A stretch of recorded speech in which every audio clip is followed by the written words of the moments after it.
انسانی تاریخ کا وہ پراسرار ترین واقعہ جس کو اب 113 سال ہو گئے ہیں مگر اب بھی سائنسدانوں کو معلوم نہیں ہو سکا کہ آخر وہ ہوا کیسے۔ یہ 30 جون 1908 کی بات ہے جب سائبریا کے علاقے ایونکی کے رہائشیوں نے آسمان پر نیلے رنگ کی روشنی کی حرکت کو رپورٹ کیا تھا جو ان کے بقول سورج جتنی تیز تھی۔ منٹ بعد ایسی گرجدار آواز سنائی دی جیسے بھاری توپخانے سے گولہ باری کی جا رہی ہو۔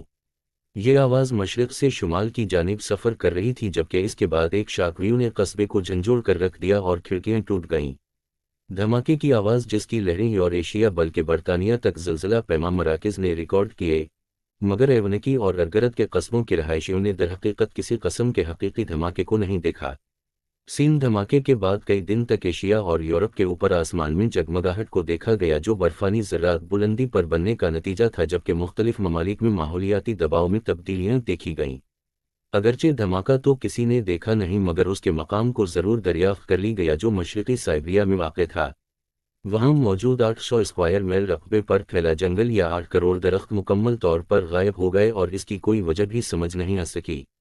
سائنسدانوں کا ابتدا میں ماننا تھا کہ وہ دھماکے کے اثر کا نتیجہ ہے مگر اس مقام پر کبھی کوئی گڑھا دریافت نہیں ہو سکا۔ مگر جنگل کا جتنا بڑا مکمل طور پر سپاٹ ہو گیا، اس کو دیکھتے ہوئے اندازہ ہوتا تھا کہ دھماکے کی طاقت 10 سے 15 ٹن تھی۔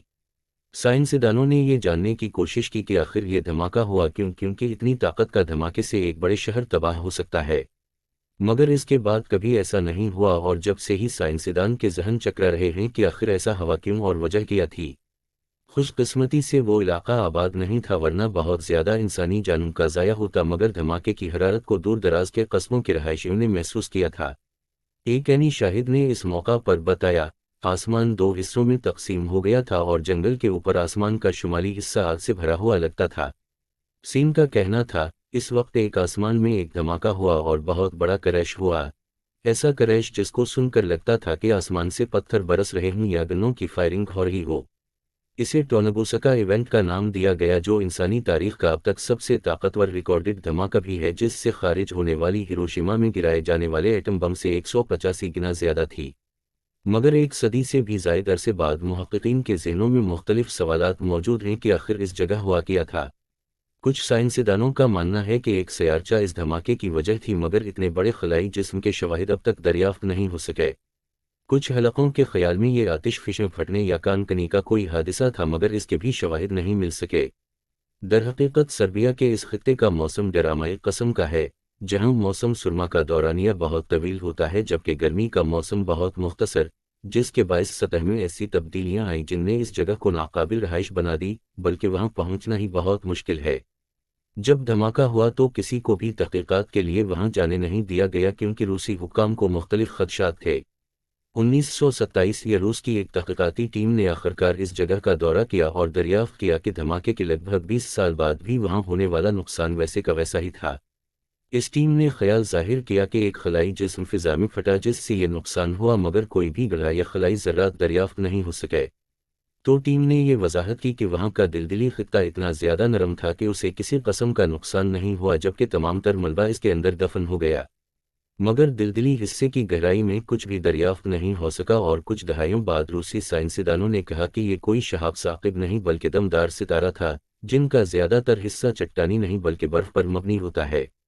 زمین کے ماحول پر ہونے والی تباہی کے بعد برف بخارات بن کر اڑ گئی مگر یہ خیال بھی درست ثابت نہیں ہو سکا۔ تو پھر عجیب خیالات سامنے آئے جیسے کسی خلائی مخلوق کا اسیس کرافٹ اس مقام پر گر کر تباہ ہوا۔ میں محققین نے اس مقام سے سلیکیٹ اور مقناطیسی پتھر کے ننھے ذرات کو دریافت کیا اور مزید تحقیق سے ثابت ہوا کہ وہاں کی سطح میں نکل کی مقدار زیادہ ہے جو شہاب ثابت کا ایک جانا مانا عنصر ہے۔ مگر بحث تھم نہیں سکی اور 1973 میں ایک تحقیق میں اندیا دیا گیا کہ ایک بلیک ہول کا زمین سے ٹکراؤ اس دھماکے کا نتیجہ ہوا مگر اس کی تردید پر مبنی تحقیق بھی فوری طور پر سامنے آ گئی۔ 2014 میں یوکرین کے ماہرین کی ایک ٹیم نے دھماکے کے مقام سے 1978 میں اکٹھے کیے جانے والے چٹانی نمونوں کا تجزیہ کیا اور انہوں نے 1908 کی ایک تہ کو دریافت کیا۔ ماہرین نے کاربن منرل لانسڈیلائٹ کے آثار دریافت کیے جو اس وقت تشکیل پاتا ہے جب کوئی شہاب ثابت زمین سے ٹکراتا ہے، مگر یہ بھی واضح نتیجہ نہیں تھا اور 2020 میں ایک تحقیق میں خیال ظاہر کیا گیا کہ ایک بڑا آئرن شہاب ثاقب زمین کے اتنے قریب آ گیا کہ بہت بڑا شاک ویو پیدا کر سکے، مگر ٹکڑے ہوئے بغیر زمین کے پاس سے گزر گیا اور شاک ویو کا اثر اس خطے میں دیکھنے پر آیا۔ تو یہ واقعہ اب تک انسانی تاریخ کے چند پراسرار ترین واقعات میں سے ایک ہے جس پر اب تک تحقیقی کام جاری ہے اور آنے والے برسوں میں اس حوالے سے مزید خیالات سامنے آتے رہیں گے۔